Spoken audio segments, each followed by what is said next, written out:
Picture this: a blue planet protected by a thin layer of atmosphere that keeps temperature, air, and water in perfect balance to maintain life. In the cold depths of space, this planet is a virtual paradise, the only one known of its kind, and it is our planet, Earth.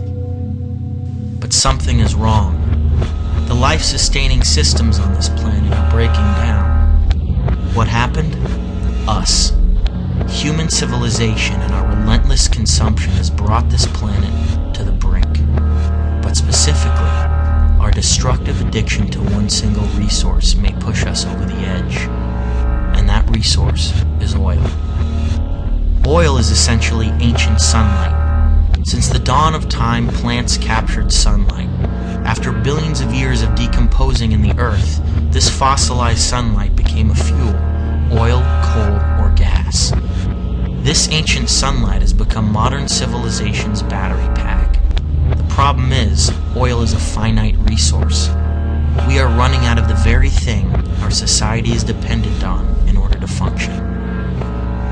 But worse, our burning of oil and other fossil fuels has dumped over 700 billion tons of carbon pollution into the atmosphere, as if it were a sewer. We are altering life on this planet as we know it. How? The accumulated pollution causes the atmosphere to trap more of the sun's heat. The Earth's surface temperature is actually going up.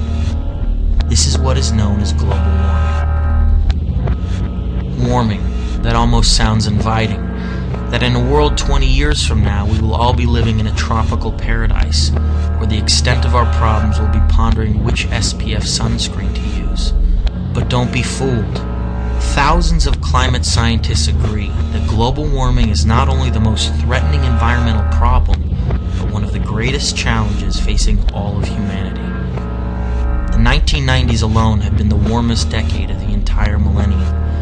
Temperatures have already gone up by 1 degree Fahrenheit in the last century.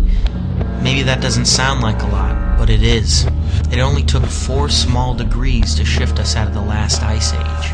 When you turn on the TV and you hear about killer heat waves, extreme weather conditions, freak storms, drastic flooding of cities, rising sea levels, giant chunks of ice breaking off in the Antarctic, coral reefs bleaching out and dying, make the connection. It is global warming and climate change. In the face of this disaster, what have big corporations and politicians done about it? Unfortunately, not enough. The fact is they've gained too much money and power off our addiction to oil. This makes them dangerously resistant to change. But are we? We must demand a separation between oil and state. We can get off oil and slow down global warming.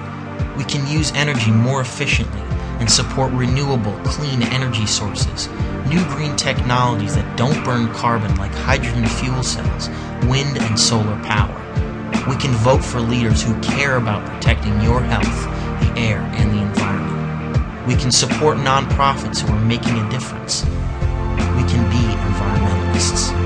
So get educated, stay educated, so we can think for ourselves, and join the fight to save this unique blue planet